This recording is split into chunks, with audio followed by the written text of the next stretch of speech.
Hello అండి. అందరికీ నమస్కారం. మన చందమామ కథలకు మనసారా స్వాగతం. ఇప్పుడు మనం చెప్పుకోబోతున్న కథ అష్టావధానం. రచన వసుంధర గారు. ఈ కథ డిసెంబర్ 2000వ సంవత్సరం చందమామలో ప్రచురించబడిందండి. ఇక కథలోకి వెళ్దామా మరి? అష్టావధానం. అవధాని పాండిత్యంలో తండ్రిని మించినవాడని పేరు తెచ్చుకున్నాడు. అతడికి తండ్రి పెట్టిన పేరు సదానందుడైనా అవధాన విద్యలో అతడు చూపిన అసాధారణ ప్రతిభ వల్ల అందరూ అతన్ని అవధాని అని పిలవసాగారు.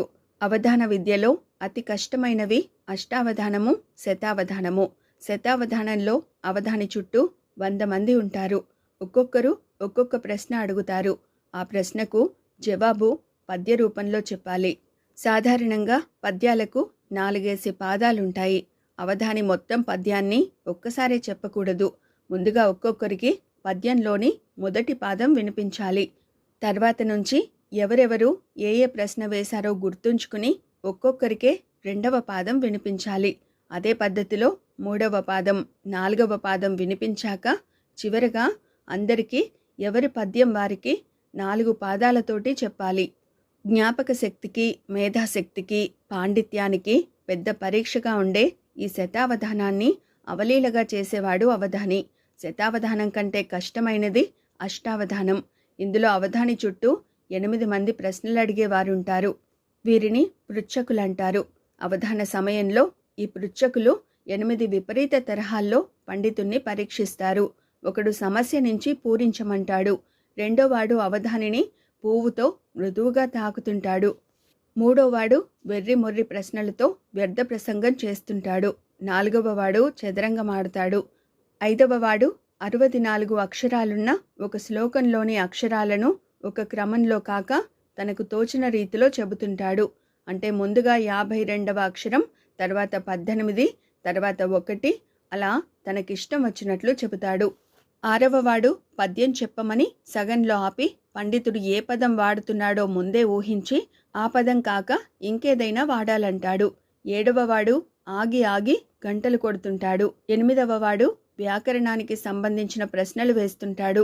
చివరలో అవధాని తనకిచ్చిన సమస్యలన్నింటినీ చమత్కారంగా పూరించాలి. తనకు పుష్పతాపడం ఎన్నిసార్లు జరిగిందో సరిగ్గా చెప్పాలి. వ్యర్థ ప్రసంగానికి తెలివిగా బదులివ్వాలి. చదరంగంలో ఎప్పటికప్పుడు సరైన ఎత్తులు వేస్తూ ప్రత్యర్థి ఆటను కట్టించాలి. శ్లోకంలోని అక్షరాలన్నింటినీ గుర్తుంచుకుని వరుస క్రమంలో మనసులోనే కూర్చుకుని ఆ శ్లోకమేమిటో చెప్పగలగాలి. పృచ్ఛకుడు నిషేధించిన పదాన్ని వదిలి అలాంటి మరొక పదాన్ని వాడుతూ పద్యం చెప్పగలగాలి. తను మొత్తం ఎన్ని గంటలు మోగడం విన్నాడో సరిగ్గా చెప్పాలి. వ్యాకరణంలోని ప్రశ్నలన్నింటికీ సరైన సమాధానాలు చెప్పాలి. ఒకేసారి 8 విభిన్న కార్యాలు చేయవలసి ఉన్న క్లిష్టతరమైన అష్టావధానాన్ని అవధాని అవలీలగా చేసి అందర్నీ ఆశ్చర్యపరుస్తుండేవాడు. అద్భుతమైన అవధాని పాండిత్యాన్ని పండితులు ఎంతగానో ప్రశంసించేవారు. పాండిత్యంలో పరిపూర్ణుడైన అవధానికి పెళ్లి చేయాలని తండ్రి నిర్ణయించుకున్నాడు. సిరిపురంలో ఉంటున్న మేనమామ కూతురు సుమతి అతడికి తగిన ఇల్లాలవుతుందని తండ్రి ఉద్దేశం. అయితే అవధానికి పెళ్లి ఇష్టం లేదు. తనంతటి పాండిత్యమున్న యువతి తనకు ఇల్లాలైతే ఇరువురు ప్రతిరోజు సాహితీ గోష్ఠి చేయవచ్చునని అతడు అనుకునేవాడు. అవసరమైతే ఇంటి పనులకు, వంటకు వేరే మనిషిని పెట్టుకోవచ్చునని అతడి అభిప్రాయం. ఒకనాడు తండ్రి అవధానితో, నాయనా, పనివాళ్లు సదుపాయాలు అమర్చితే అది పూటకూళ్ల ఇల్లవుతుంది. ఎవరి ఇంటి పనులు వారే చేసుకున్నప్పుడే అది ఇల్లనిపించుకుంటుంది. పెళ్లి చేసుకున్నాక భార్యాభర్తలు పరస్పరం సహాయపడుతూ గృహకృత్యాలు చేసుకోవాలి. వారి వల్ల కాని అదనపు పనులకే పనివాళ్లను నియోగించాలి. జీవితానికి సాహితీ గోష్ఠి ఒక్కటే పరమావధి అనుకుంటే మొక్కలు పూలు పూయవు, చెట్లు కాయలు కాయవు అంటూ హితబోధ చేశాడు.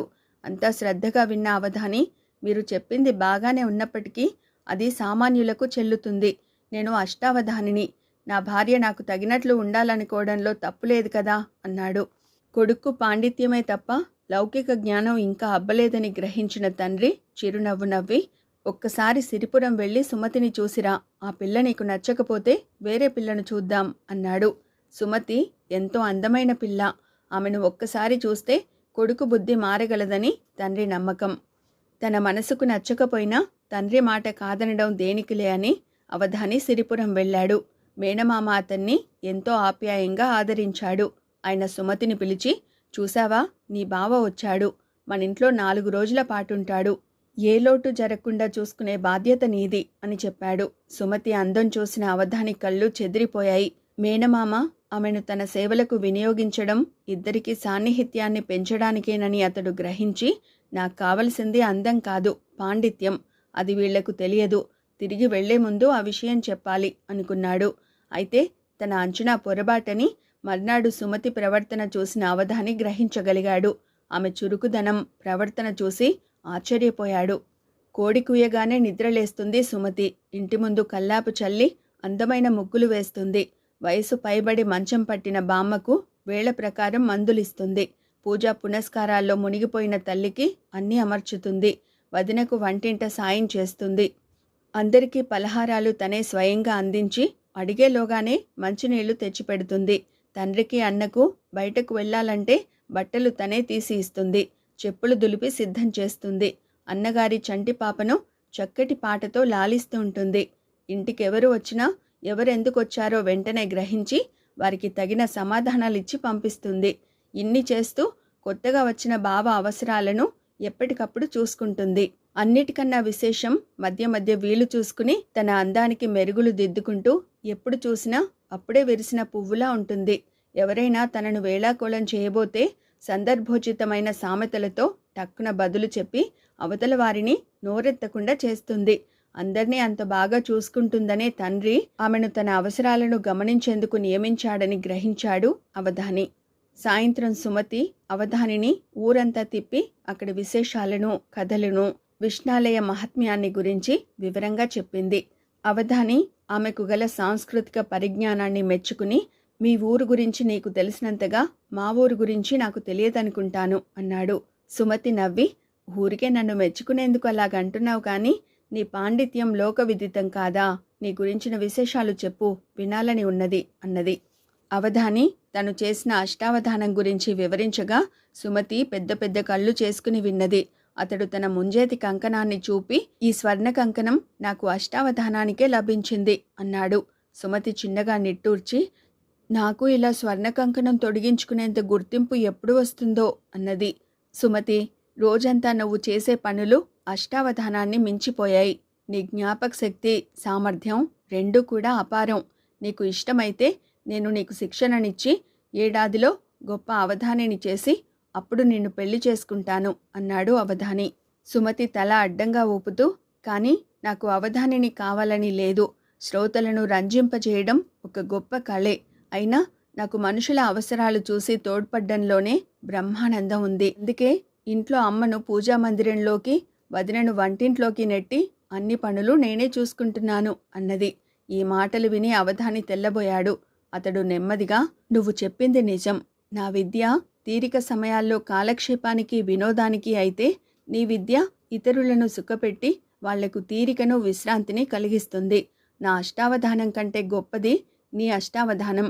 నిన్నింకా గొప్పదాన్ని చేయాలనుకోవడం నా అవివేకం. నిజానికి ఈ స్వర్ణ కంకణం ధరించే అర్హత నీకే ఉంది అంటూ తన ముంజేతి కంకణాన్ని తీసి ఆమెకు తొడిగాడు. ఆ తర్వాత కొద్ది రోజులకే వారి వివాహం జరిగింది. ఇదండి చందమామలో వసుంధర గారు రచించిన అష్టావధానం అనే కథ. మరో మంచి కథతో మళ్ళీ కలుసుకుందామండి. Thank you.